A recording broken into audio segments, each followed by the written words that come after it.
Olá, você que acompanha o RDTV. Hoje vamos falar sobre reforma tributária sob o ponto de vista econômico, claro, voltado para Mato Grosso, para a nossa realidade, que há muitos debates ainda, há algumas tensões por parte de empresários, por parte de alguns setores, há um pouco de temor. Lembrando que a reforma tributária, a PEC 45/2019, ainda vai passar pelo crivo do Senado. Ela foi aprovada na Câmara Federal em 2 votações. Aqui de Mato Grosso, os deputados federais, de 8 deputados, no total aqui de Mato Grosso, 6 votaram contra e 2 a favor. Só para você saber, você ter conhecimento e acompanhar conosco, né? O site RD News já publicou isso, mas eu quero trazer como informação para você. Votaram contra a reforma Abílio Brunini, Amália Barros, Coronel Fernanda, José Medeiros, todos do PL, Coronel Assis, que é do União, e Flávia Rodrigues. E votaram a favor Emanuelzinho, do MDB, e Fábio Garcia, do União.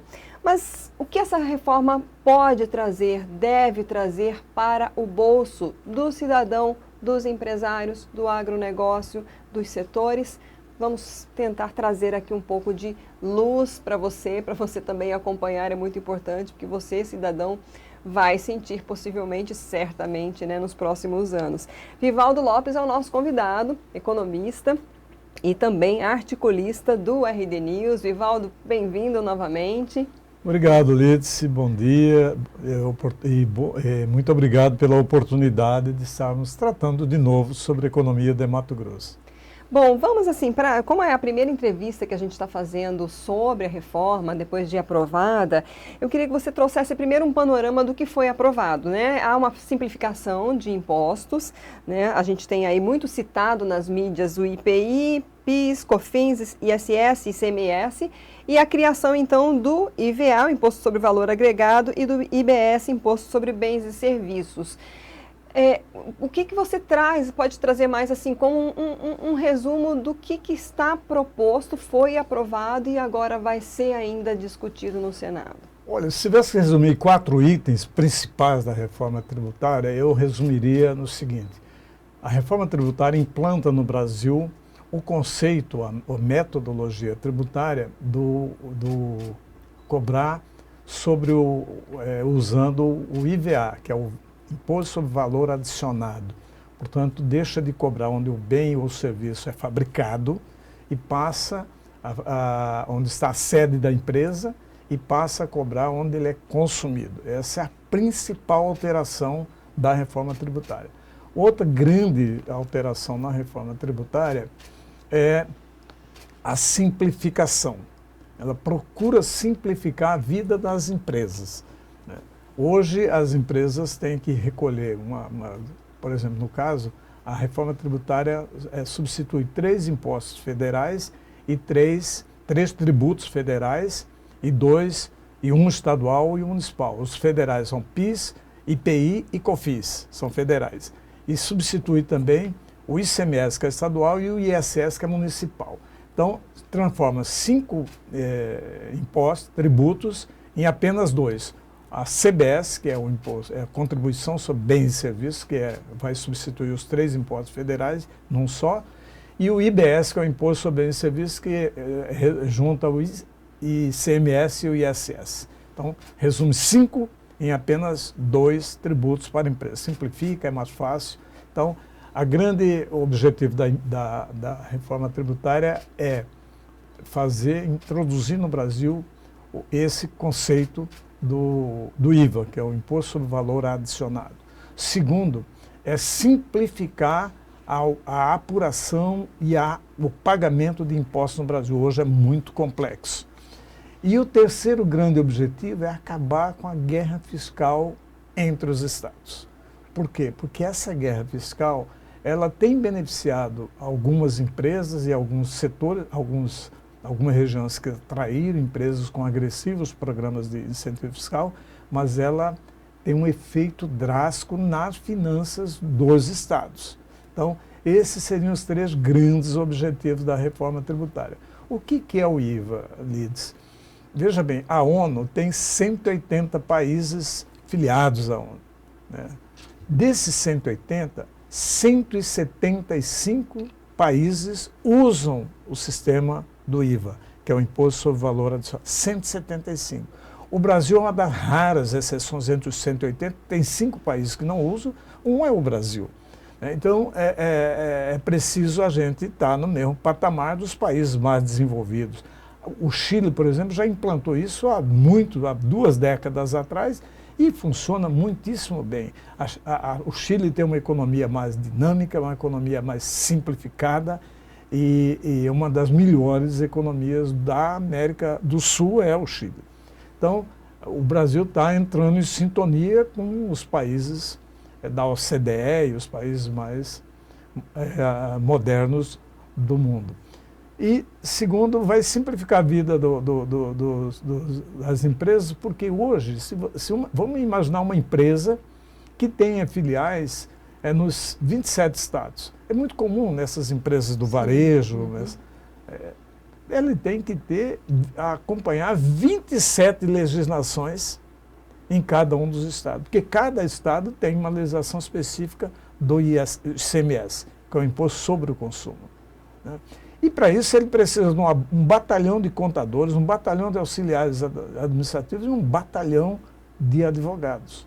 Com a reforma tributária vai simplificar o acompanhamento, a apuração e o pagamento desses impostos. Por quê? Vai ter uma alíquota, as alíquotas serão nacionalizadas, os estados não terão alíquotas diferentes. E a legislação vai ser a mesma.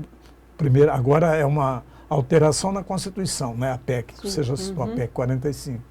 E depois vem leis complementares que detalham mais a operacionalidade, qual que vai ser a alíquota plena, qual vai ser a alíquota reduzida e quais os produtos que terão a alíquota zero, que serão inclusive desonerados. Até um prazo de transição o prazo longo, de transição, né? é longo. Então, atingir esses objetivos vai melhorar a produtividade das empresas. Elas vão ter menos gastos administrativos com a questão tributária e, portanto, isso vai melhorar a produtividade do Brasil de forma geral. Só dar uma referência. Canadá, Estados Unidos, Alemanha, por exemplo, vamos pegar os Estados Unidos. Em média, uma média empresa nos Estados Unidos, até uma grande empresa, ela precisa gastar por ano 175 horas, entre 175 e 180 horas por ano para acompanhar e apurar e recolher os tributos do consumo lá nos Estados Unidos. Aqui no Brasil, uma empresa do mesmo tamanho dessa empresa lá nos Estados Unidos, que gasta 175 horas, aqui ela gasta 1.775 horas para acompanhar, apurar e pagar os impostos federais, estaduais e municipais. Então, pretende-se que com a simplificação, nós vamos gastar, as empresas gastarão menos tempo, menos horas, e terão menores custos para fazer a gestão tributária. Eu acho que assim, uma dúvida que as pessoas e até empresários talvez tenham sobre esse termo simplificar, né, e que eu acho que não deve ser uma resposta muito simples, né, mas simplificar impostos, né, como você explicou aí, vai implicar em aumento, redução? O que vai acontecer na prática, se é possível, né, fazer essa previsão aí, né? Isso no cenário econômico que temos hoje. Nós temos uma inflação reduzida já esse ano, né? Como que seria, ou como isso pode, inclusive, refletir agora nessa economia que a gente está vivendo, nesse cenário que a gente hoje tem? Olha, toda a pretensão da reforma tributária é ser neutra com relação à carga tributária atual. Portanto, funcionando bem o que está previsto na reforma tributária, ela nem vai reduzir a carga tributária, também não vamos esperar que vai cair fortemente a carga tributária e nem vai aumentar. Por quê? O que a carga tributária é? É o recolhimento de tributos, né, de várias formas. Tributos são basicamente imposto, contribuições e taxas, né?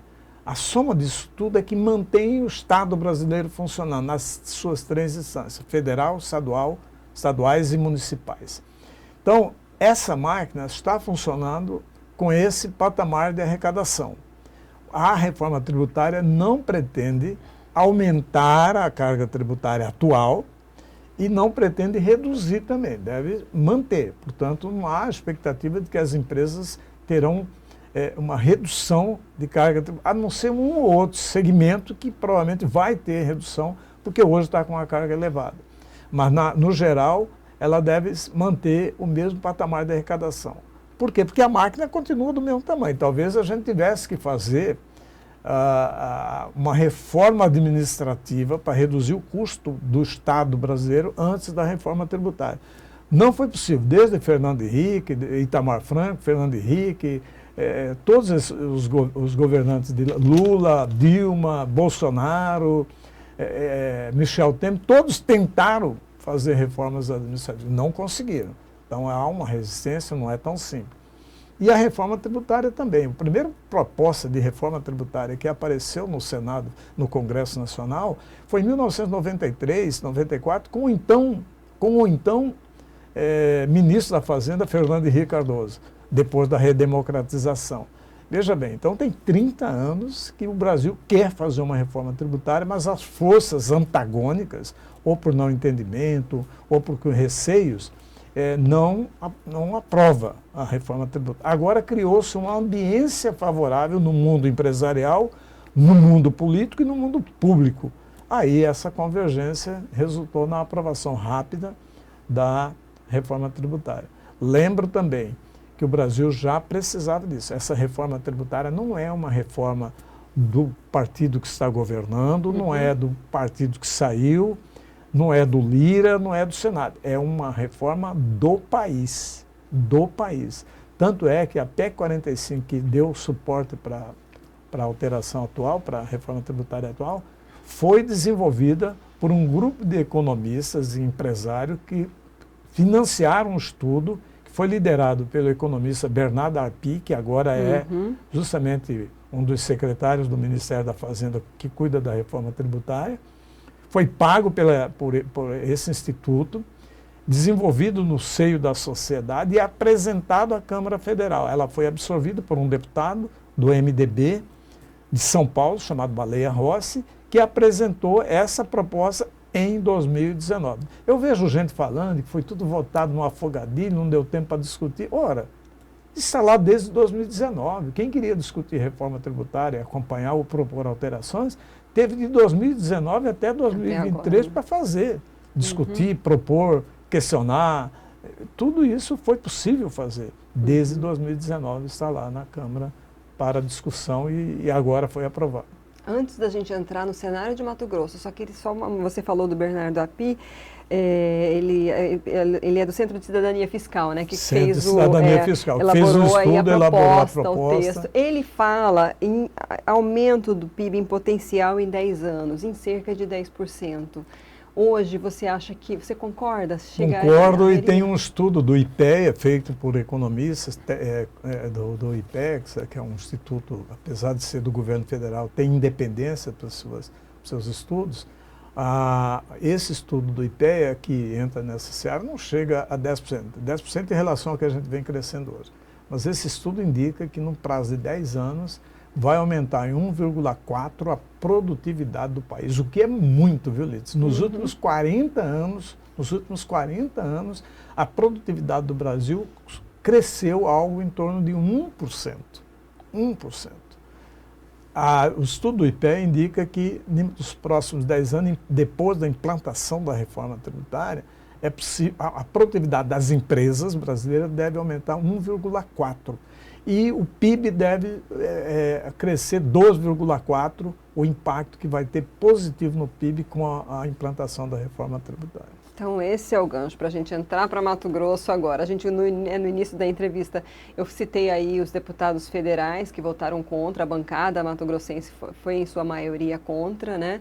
Votou contra. O próprio ministro Carlos Fávaro disse que eles não compreenderam, né, essa reforma. O nosso governador Mauro Mendes, de início ele criticou bastante, falou dessa questão de afogadilho, de ser votado, né, muito rapidamente, mas depois ele mesmo se manifestou favorável ao que foi votado e aprovado, né? Como fica Mato Grosso nesse cenário? Porque agora sim, os governadores estão indo todos para o Senado para acompanhar, né, o que vai ser lá, se houver aí para quem está nos acompanhando. A gente não está entrando em questões jurídicas, repito aqui, tramitação, questões políticas, né? O nosso enfoque é a economia, mas assim, para você saber, vai ser votado no Senado. Se tiver alguma alteração, alguma proposta, alguma emenda, tem que ser votado lá e tem que voltar para a Câmara, né? Então ainda tem um certo caminho, mas os governadores estão todos atentos, né? E no início o governador até emitiu um relatório falando de perda de renda. Qual é hoje, né, com a reforma aprovada na Câmara, o cenário para Mato Grosso? A minha leitura é que vai ajudar o crescimento de Mato Grosso. Mato Grosso, nos últimos 37 anos, foi o campeão de crescimento, 34 anos, aliás, que é um estudo que foi feito por uma consultoria privada aqui no Brasil, que nos últimos 34 anos, Mato Grosso cresceu 5,4% nesse período todo. Teve ano que cresceu 14, outro 12, outros caiu. Mas, na média, o Mato Grosso foi o campeão de crescimento nos últimos 34 anos aqui no Brasil. E deve continuar da mesma forma. Sobre o que eu vi do governador e do secretário de Fazenda, eles sempre resumiam em 3 ameaças que a reforma tributária representavam para Mato Grosso. Os estudos demonstram que essas ameaças não param em pé. A primeira, de que Mato Grosso podia perder porque é um estado que tem pouco mercado consumidor. Tem 3.700.000 pessoas, e então nós produzimos, e grande parte do que a gente produz é consumido fora do Brasil, do Mato Grosso. Como agora a arrecadação vai ser com base no consumo e não na produção, Mato Grosso poderia perder. A segunda ameaça que sempre se sustentou é que Mato Grosso ia perder a possibilidade de ter incentivos fiscais para atrair empresas para Mato Grosso. Isso poderia gerar fuga de empresas daqui e poderia reduzir o ritmo da industrialização e reduzir, portanto, o emprego e a renda. E a terceira ameaça para Mato Grosso que apresentavam é a possibilidade de perda do FETAB, que é um tributo, né, cobrado aqui sobre a movimentação de mercadorias primárias e semi-elaboradas e que é cobrado além do ICMS. Então, essas 3 ameaças. Do que eu estudei e acompanho e tenho estudos disponíveis, nenhuma dessas ameaças vai se concretizar como Mato Grosso. Vamos por partes.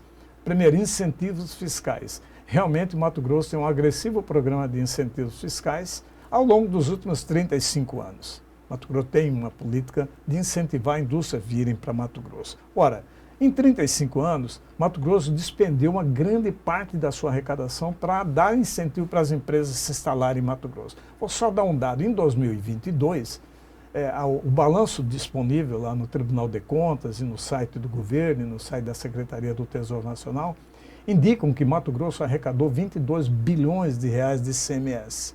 Mas quando você olha abaixo no balanço, os incentivos fiscais que deixaram de entrar ICMS no Mato Grosso foram 11 bilhões, portanto 55% da receita de ICMS deixou de ser arrecadado para incentivar a indústria. Nos últimos 35, esse programa tem ajudado pequenas empresas. Mas nós não nos industrializamos tanto quanto o agronegócio evoluiu, por exemplo. Certo? Então, não dá para você afirmar categoricamente que os incentivos fiscais ajudaram a industrializar Mato Grosso, porque não ajudaram tanto, como também não dá para afirmar que a retirada dele vai desindustrializar Mato Grosso. A segunda ameaça, Mato Grosso é um estado com baixo população, portanto é um mercado de baixo consumo. Não é verdadeiro. Mato Grosso, apesar de ter 3.700.000, é um estado pujante, é um estado que saiu da fase de pobre para um estado em desenvolvimento e tem um elevado consumo aqui.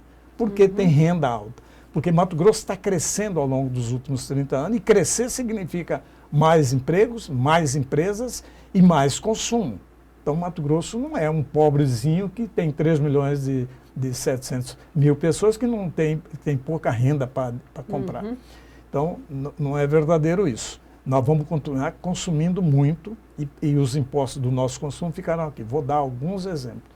Se você pegar algumas áreas, como Campo Novo dos Palecidos, Sapezal, Primavera, Campo Verde, Rondonópolis, Lucas, Sinop, Nova Mutum, o consumo é muito elevado em todos os itens, desde Chanel, sapatos Louboutin, carros de alto luxo, caminhões e coletadeiras e implementos agrícolas. Nesse lugar o consumo é muito alto. Mas quando você compra uma coletadeira, um caminhão lá em Lucas do Rio Verde, em Rondonópolis, hoje, lá a alíquota aqui é 17%. Desses 17%, 12% ficam lá onde o veículo foi fabricado, ou o trator, ou a coletadeira foi fabricada. Só 5% são recolhidos aqui em Mato Grosso. A outra parte fica lá em São Paulo, ou fica em Goiás, ou fica em Caxias do Sul. Daqui para frente, não. Quando comprar caminhões, quando comprar carros de luxo, quando comprar bolsa Chanel, ou quando comprar sapato Louboutin, 100% do imposto vai ficar aqui em Mato Grosso. Eu vou dar outro exemplo. Depois da greve dos caminhoneiros, duas grandes grupos do agronegócio de Mato Grosso resolveram montar suas próprias frotas de caminhões, para não ficar reféns de outra greve de caminhoneiros. A soma dessas duas grandes corporações, eles compraram mais de 1.000 caminhões para montar suas próprias frotas. Mais de 1.000 caminhões. Em média, cada um caminhão desse custa Tudo para atuar em Mato Grosso. Para atuar em Mato Grosso, mas eles foram comprados de fábricas em Caxias do Sul, ou em São Paulo, ou em Minas. Essas compras de 1.000 caminhões, o imposto ficou a maior parte nos estados onde foram fabricados. Daqui para frente, se comprar 1.000 caminhões, o imposto vai ficar integralmente em Mato Grosso. Terceiro aspecto, FETAB. Realmente, pela reforma tributária, não vai ser mais permitido ter outros tributos sobre o consumo que não seja o IBS para estados e municípios e a CBS para o governo federal. Na última hora, foi colocado lá os 50 minutos do segundo tempo, como se fosse futebol, uma emenda lá que diz, um artigo que diz que os 4 estados que têm fundos como o FETAB, que é Mato Grosso do Sul, Goiás e o Pará, poderão continuar com eles até 2043. Os especialistas, aí é um caso mais para um tributarista, estão dizendo todos que é uma aberração, porque cria um novo tributo sobre o consumo, contrariando o espírito da reforma. Provavelmente, na minha leitura... De jabuti. Jabuti, né? Na minha leitura de profissional, tudo indica que o Senado vai retirar essa possibilidade. Mato Grosso vai ficar sem o FETAB? Sim, ficaria sem o FETAB, mas desonera as empresas e esse dinheiro das empresas vai virar consumo aqui na economia. Agora, também não afeta tanto as finanças, sabe disso? Por quê? Mato Grosso, somando tudo que ele arrecada, entre FETAB, entre IPVA, outros tributos, ICMS, o que ele recebe do governo federal, a receita total do estado de Mato Grosso dá em torno de 35 bilhões. 35 bilhões. O FETAB, por ano, anualmente recolhe 3 bilhões e meio. Significa 10% da receita total do estado. Não creio que o estado vai quebrar porque tem uma queda de 10% na sua arrecadação. Sendo que a reforma tributária deve aumentar a arrecadação no estado de Mato Grosso. Então uma coisa vai empatar com a outra. E a Lei Candir, ela é afetada com essa reforma? Não, a Lei Candir, aí é uma boa pergunta que você me faz, porque é uma mensagem para a agropecuária que está com medo, estava com medo de que a Lei Candir poderia cair e as exportações voltarem a pagar tributo. Não, a reforma tributária garante a continuidade da Lei Candir. Portanto, tudo que Mato Grosso produz e que é exportado, que hoje não paga nem imposto federal, nem tributo federal, nem tributo estadual, nenhum tributo municipal, porque a Lei Candir é uma lei nacional, vai continuar do mesmo jeito. As exportações de soja, de óleo de soja, de carne, de madeira, de milho, de algodão de Mato Grosso para o exterior, desde que vá para a exportação, continuarão valendo. A Lei Candir não foi alterada. Outra coisa que não altera, o Simples Nacional, que é um regime especial, simplificado, que uma empresa pequena, desde que tenha faturamento anual no máximo de 4 milhões e 800 mil por ano, essa empresa adere ao Simples e ela recolhe numa guia só 9 tributos, federais, estaduais e municipal, que é o ISS. Vai continuar assim. Vai ser mantido. Eu vi uma demonstração lá na Federação das Indústrias, feita pelo secretário de Fazenda do Estado, e que ele demonstra que 87% das empresas de Mato Grosso estão no Simples, que é um regime especial, alíquota baixa e simplificada. E a lei não, a reforma tributária não mexe no Simples. As empresas que estão no Simples continuarão e quem quiser aderir poderá aderir, desde que tenha um faturamento anual menor, igual ou menor do que 4 milhões e 800. A gente falou agora há pouco do PIB, né, e da estimativa do PIB nacional em 10 anos crescer, né, a partir da reforma. Eu queria que você lembrasse qual é o percentual de Mato Grosso, né, qual é o PIB de Mato Grosso, qual é esse percentual em relação ao PIB nacional e você acha que também Mato Grosso acompanharia esse crescimento? Olha, todas as leituras que eu vejo de projeção até 2030 indicam que o PIB de Mato Grosso vai crescer, em média, 2 pontos percentuais, 2,5 pontos percentuais acima do nacional.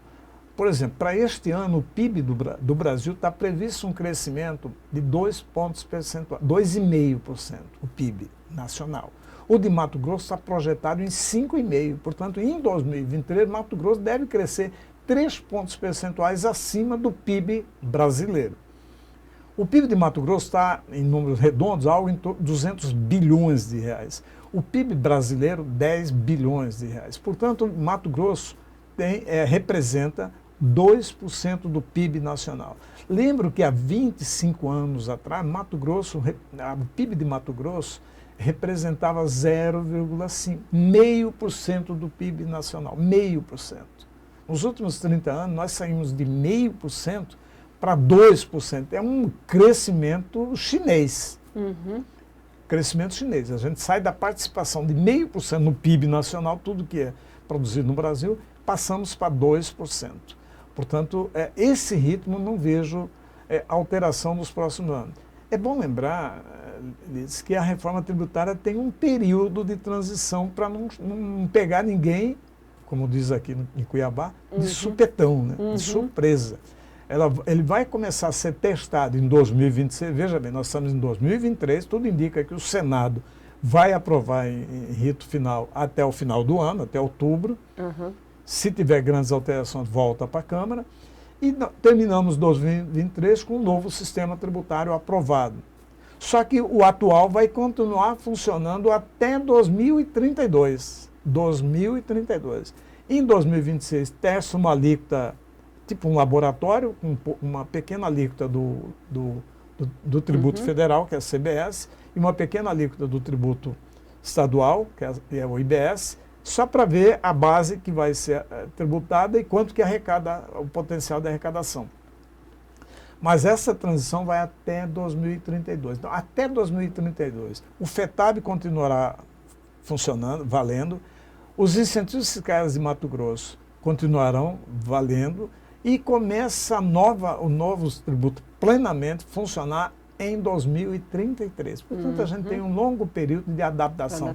Tanto as empresas, grandes, médias, pequenas e micros, como estados e municípios para se adaptar a um novo sistema tributário que funcionará em 2033. Bom, eu sei que a gente está se estendendo um pouquinho para quem está nos acompanhando aí, mas assim, eu acho que a gente precisa, né, eu teria conversa para o dia inteiro, mas eu acho que a gente tem algo que ainda precisa ser falado sobre o setor de serviços, que eu acho que está havendo uma preocupação, porque os impostos vão incidir, né, sobre os valores agregados, os produtos e tal, mas a área de serviços, né, que não fornece um produto concreto, que não está envolvido aí nesse setor de industrialização, mas está também tem cidades, talvez, tem estados que têm muito forte, né, a mão de obra e as várias especialidades que oferecem um serviço, os hotéis, os escritórios de advocacia, de contabilidade.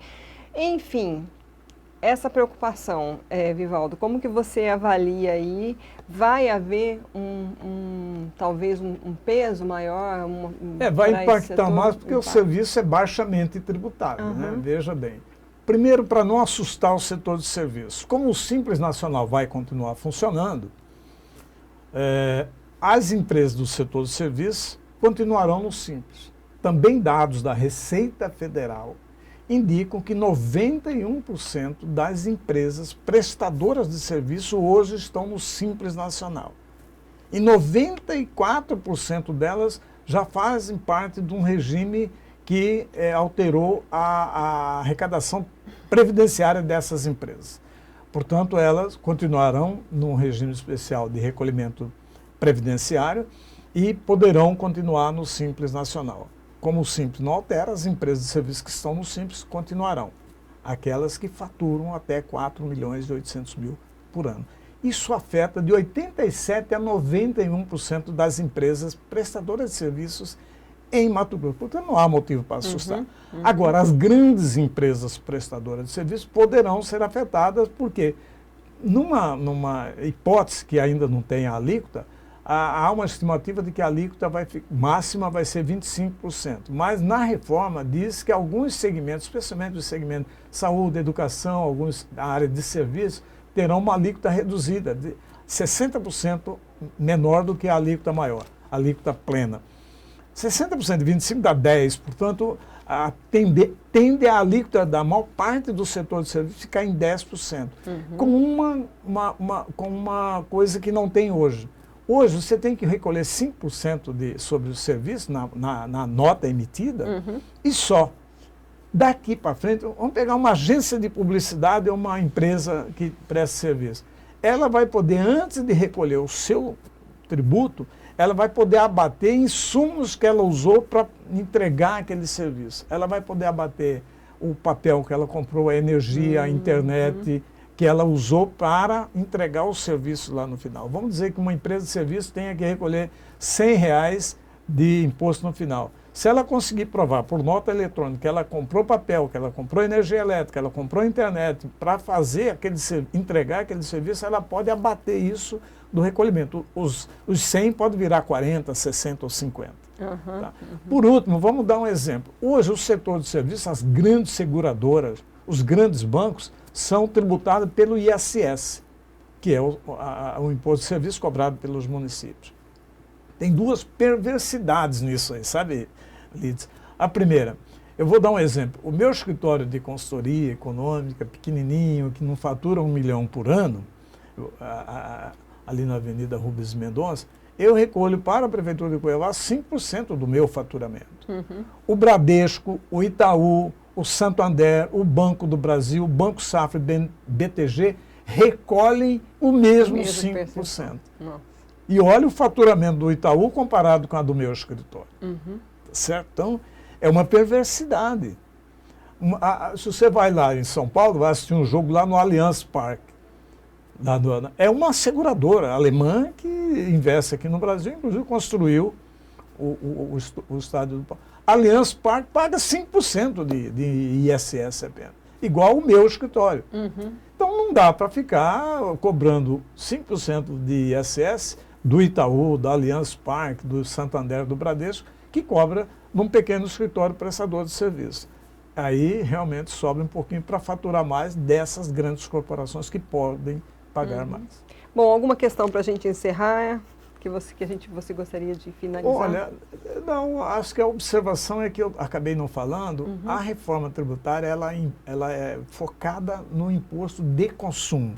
Ainda falta outra parte da reforma tributária mexer na renda, no imposto de renda, no imposto sobre patrimônio e sobre a renda que aqui, lucros, dividendos, que aqui no Brasil precisa também de uma reforma tributária.